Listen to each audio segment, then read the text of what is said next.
pleasure to be here today and to talk to you about what you love most, which is the future of energy. Let me start with some concerns. I'm mindful of the fact that we've had 8 presidents since Richard Nixon promote energy independence, Republicans and Democrats. I'm also mindful of the fact that 19 Congresses have supported each president's intentions with respect to energy independence. And as we all know today, we are more dependent on foreign-sourced energy than when we started this conversation on energy independence in 1973 on the heels of the first Arab oil embargo. One reality will not change. It will not change today or tomorrow or next month or next year or the following year. It will not change for a considerable period of time, and that reality is this country needs 20 million barrels of crude oil to get through the day. That's 10,000 gallons a second to get through the day. 1,200 train car loads of coal an hour. 1 train car load every 3 seconds, producing 49% of our electrons every day. And that day-to-day reality has to be a part of every consideration of whatever we do. We've heard some wonderful comments today, and I absolutely support directionally everything we have heard. But how we are going about this as a nation, whether you go back to the Nixon administration, jump to the Carter administration, the Reagan administration, the Clinton administration, the 2 Bush administrations, and now the Obama administration, is we are going about this planlessly. China has a plan. And if you dig into the EU, what you find is an EU 5-pillar 50-year plan. What you find in the Chinese instance are the succession of 5-year plans, one after the other after the other. And we have a 2-year and a 4-year at best mental model of how public policy is organized and presented as a way forward. That doesn't discount the importance of each 2-year or 4-year cycle. But ladies and gentlemen, let's be clear to each other, let's be honest, energy extends over decades. That's the critical miss. Energy plans and implementations extend over decades. Decisions made in deep water drilling or decisions made on new power plants, new wind farms, solar farms, pipelines are decades-long decision models. And the notion that we can change policy back and forth takes us exactly to what we read about last week with a publicly subsidized solar manufacturing company in Massachusetts pulling up stakes, saying thank you very much for the X millions of dollars that was granted in a tax subsidy, and moving production to China because it's more predictable, it's more understood, it's more supported. I think the $80 billion that was put forward in the first part of this new administration was brilliant. And its execution was pretty good. But let's be clear, 80 billion? 80 billion? In the world's largest economy? With the world's oldest energy system? The 20th century energy system is on its last legs. And $80 billion is a frittering number. Well intended, well executed. But in terms of the 21st century energy system, it's directional, but not material. That takes nothing away from the genius and the brilliance and the execution and the leadership of individuals. The system is the problem, ladies and gentlemen, and I want to shift into that. How big a problem the system is, the existing system versus the possible system versus the obstacles in the way of the 21st century energy system. The 2-year, 4-year mindset governing our energy policy is harming the world we live in today. And I believe that, contrary to common view, high-priced gasoline is the highest risk, the greatest threat to the clean energy future that we could face. Because we will revert. We will revert to what we know in the face of such high prices because our democracy takes us there. And it is the will of the people that will ultimately determine who runs us, who governs us, I should say.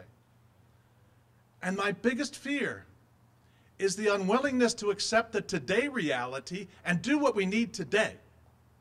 In other words, do both what we need today and what we need to do tomorrow. So for the foreseeable future, we have to run this dichotomous energy system, which is to prolong the life of the 20th century system until such time as we have materiality and critical mass for the 21st century system, rather than just obliterate the old as fast as we can by strangulation through regulation, which is what the view of the industry is these days. We need regulations that enable the 20th century model to continue to work while we transition to a new system, which is why we need a plan.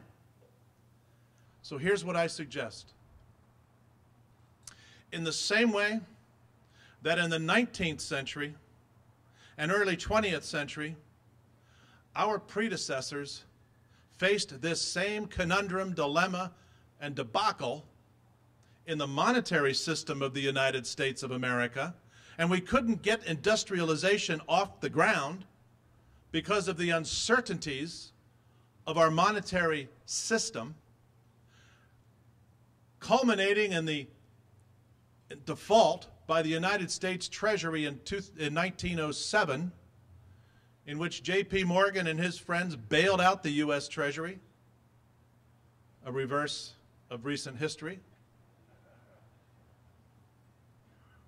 and then repeated the default again in 1912. In 1913, Congress took an extraordinary step, and President Wilson signed an extraordinary bill called the Federal Reserve Act. The Federal Reserve Act created an independent regulatory commission not prohibited by the Constitution, nor explicitly provided for in the Constitution, but took the brave decision to come to grips with a national central bank, with regional bank boards and a national board of governors appointed by the President with advice and consent of the Senate in pure democratic fashion, in which an expert group could run the commanding heights of the monetary system without regard to the flavor of the day political issues of the moment, without the 2-year, 4-year electoral cycle standing in the way of the decision-making authorities granted by Congress to the Board of Governors.